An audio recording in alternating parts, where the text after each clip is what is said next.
ብርቱካን ዙፋንን ለመመረዝ መኝታ ቤቶችን ማን ተኝቷል ማን አልተኛም በማለት መኝታ ቤቶችን እየዞረች ቸክ ታደርጋለች። በስከመጨረሻም ምኞትን ስትጠይቃት እኔ አላቅም የት እንደሆነች ተኝታ ይሁን አተኛ አላቅም ክፍሏ እንደገባች ነው ማቀው ስትላት በቃ ግቢና ተኛ አንቺ በማለት ምኞት እንድትተኛ ካደረገች በኋላ ብርቱካን ዙፋን ክፍል ቀስ ብላ ኮቷን አጥፍታ ስትገባ ዙፋን እንቅልፍ ይዟት ነበረ።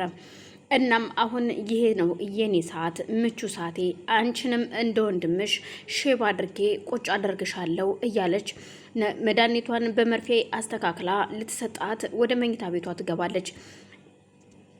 ምኞትም ተጠራጥራት ስለነበረ ጀስ እስከምትገባ ድረስ ከጠበቀቻት በኋላ ከደቂቃዎች በኋላ ተከትላት ትሄዳለች። ተከትላት ስትሄድ ብርቱካንም መርፌውን ለመውጋት እጇን ወደ ዙፋን አንገት ስትሰድ ነበረ በሩ የተከፈተው። በዛን ሰዓት እጅግ ትደነግጣለች። መርፌውንም ተወረውረዋለች በድንጋጤ። በዛን ሰዓት ዙፋንም ደንግጣ ተነስታ ስለነበር ምን እያደረጋችሁ ነው? ምንድነው መኝታ ቤት የምትሰሩት ስትላት ምኞትም እኔ አላቅም እኔ የመጣሁትኝ የመኝታ ቤት በርሽ ሲከፈት ድምጹን ሰምቼ ነው የመጣሁት።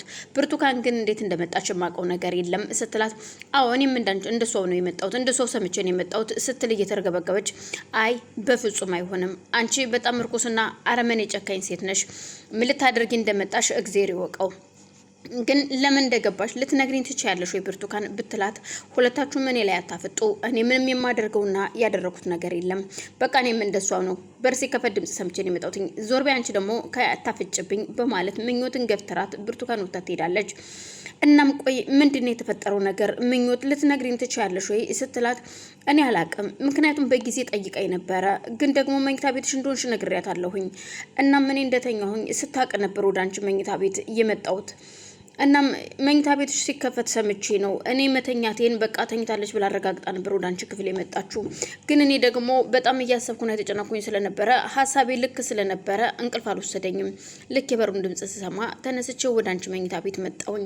ስመጣም ደግሞ ያዩትን መካድ አይቻልም እሷ ከምኮ አልጋሽ ላይ ወጣ ነበር ስትላት ምን አዎ ቆይ ምን አስባ ነው ትያለሽ ግን ምኞት ምንድነው ስትላት ምናልባት ይልሽ እንደ ጋሽ ልታደርግሽ ይሆናል ስትላት ምን እኔንም እንደሱ ሽባ ልታደርገኝ ነበር ማለት ነው ልትመርዘኝ ነው ወይ በፍጹም ሊሆን ይችላል ምክንያቱም ዙፋን ብርቱካን ማለት በጣም ከባድ ሴት ነች እና ምናልባት አንቺንም ልትመርዝሽ ይሆናል ለነገሩ አብሯት አቅፋው የተኛችሁ ባሏንስ መርዛ ቁጭ አድርገው ይል እንዴ እንኳን እኔን ልክ ነሽ እኔም ተዘናጋግቼ ምንም ነገር ያለ ሐሳብ ነው እየተንቀሳቀስኩኝ ያለሁት ብርቱካን አታደርግም ማለት አይቻልም እቺ እርኩስ አረመኔ እግዚአብሔር ይስጥልኝ አንቺ ስለደረሽልኝ ዛሬ ህይወት ተርፏል ስትላት ለማንኛውም ዙፋን ራስሽን ጠብቂ ዋክሽን በማለት ልትወጣ ስትል ቆይ አንዴ ምኞት ስትል ምኞትን ለማመስገን ዛሬ አንቺ ባትኖሪ ኑሮ እዚህ ላይ ባላገኘሽኝ ነበረ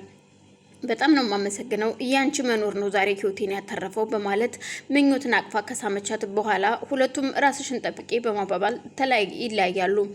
ዙፋን በንዴት ነበረ ወደ ዶክተር ቤት ልብሷን ለባብሳ ሄደችው። ዶክተር ቤት ስትሄድ ወንድሟን ለመጠየቅና ዙፋን የሄደችውም ለዶክተሩ መርፌውን ይዛው ስለነበረ መርፌውን ለማሳየት ያ መድኃኒት ምን እንደሆነ መርምሮ እንዲደርስበት ነበረ።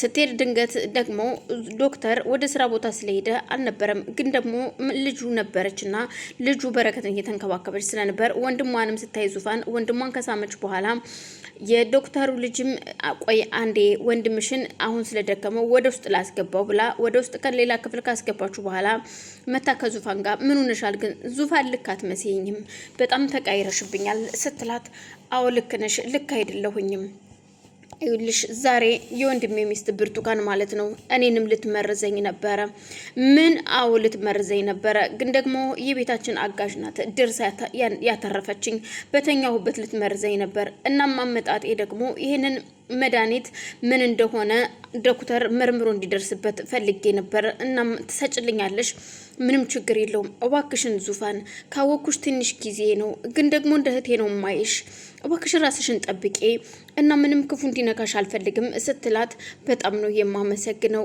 እኔም እንደ እህቴ ነው ማይሽ በማለት ተቃቅፈው ሁለቱም ከተሳሳሙ በኋላ በቃ ሄድ ለዶክተር ስጭልኝ ብላ ዙፋንም ወደ ቤት ትሄዳለች። ወደ ቤት ስትሄድ ብርቱካን መርፌውን የት እንዳደረገችው ክፍለ ውስጥ እያበደች ነው። እየታረኩትኝ እዛው ረስቼው ነው የወጣሁት ማለት ነው። ወይኔ ጉዴ ፈላ። አሁን ይህንን ካገኘችው ይቺ የተረገመች ዙፋን ካገኘችው ጉዴ ፈላ።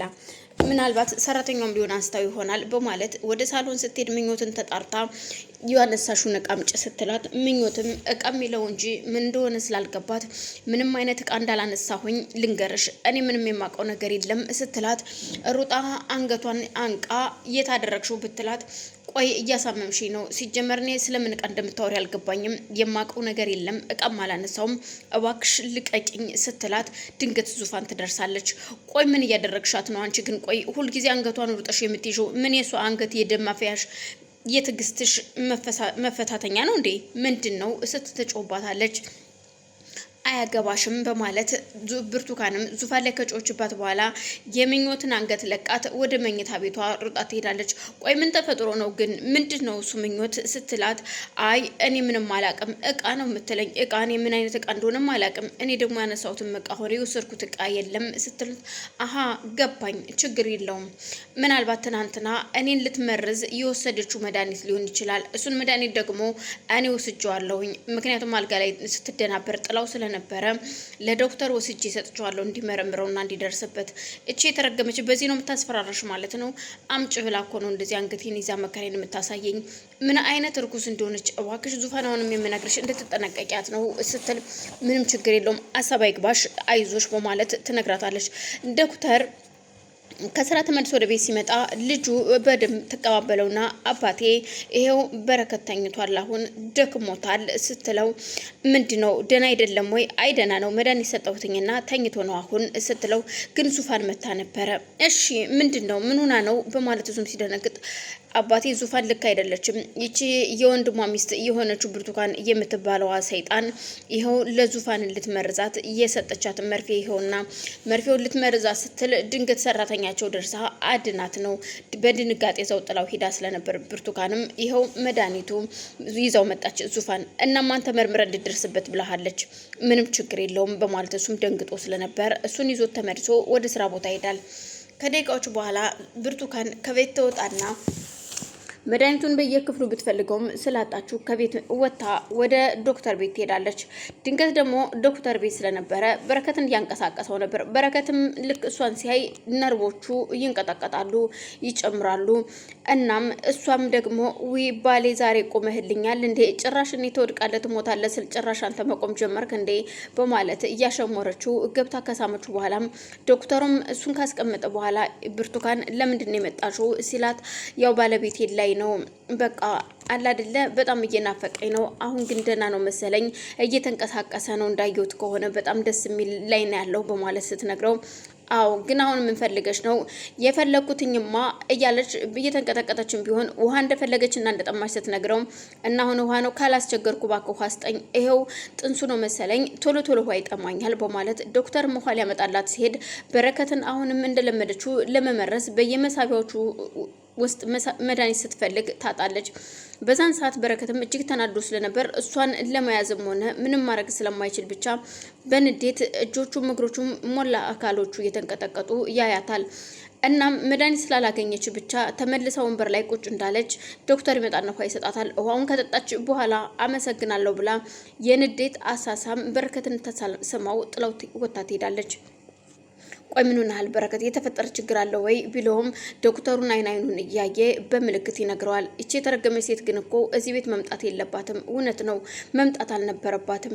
በጣም ይቅርታ፣ ከዚህ በኋላ በሩን ቆልፎ ቁጭ ማለት ነው። ማንነቱን እየጠየቁ ነው ማስገባት እንጂ በማለት ዶክተሩም ያንን ቃል ተናግሮ ትቶት ይሄዳል። እናም የዶክተር ልጅም ከበረከት ጋራ እያወራች እናቷ ጋር አውርታ ስጨርስ ካለ እናቷ ጋር ያልተግባባችው ነገር ስለነበረ ስለ እናቷ አለመግባባት እየነገረችው እያለ አይዞሽ እሺ አይዞሽ ምንም ችግር የለውም የሚለው ቃል ካንደበቱ ይወጣል። ምን አይነቷ ነዝናዛነች? ካየዋ ጊዜ ጀምሮ መነዛነስ ነው ስራዋ እያልከኝ ነው አይደለ? ያው ምን ላድርግ ብለህ ነው? እንዳንተ ቁጭ ብሎ የሚያዳምጠኝ ሰው አላገኘውም። አንተ ግን እዚህ ቁጭ ብለህ ስላዳመጥከኝ ነው ይህን ሁሉ ነገር የተናገርኩትና በጣም አመሰግናለሁ። አይዞህ ደግሞ እሺ ትድናለህ። ደግሞ በጣም ቆንጅዬ እህት አለችህ፣ በጣም የምትወድህ ከራሷ አስበልጣ ነው የምትወድህ ደግሞ እህት ስትለው እሱም በምልክት እንጂ አንደበቱ ተፈቶ ስለማይናገር አዎ ይላታል።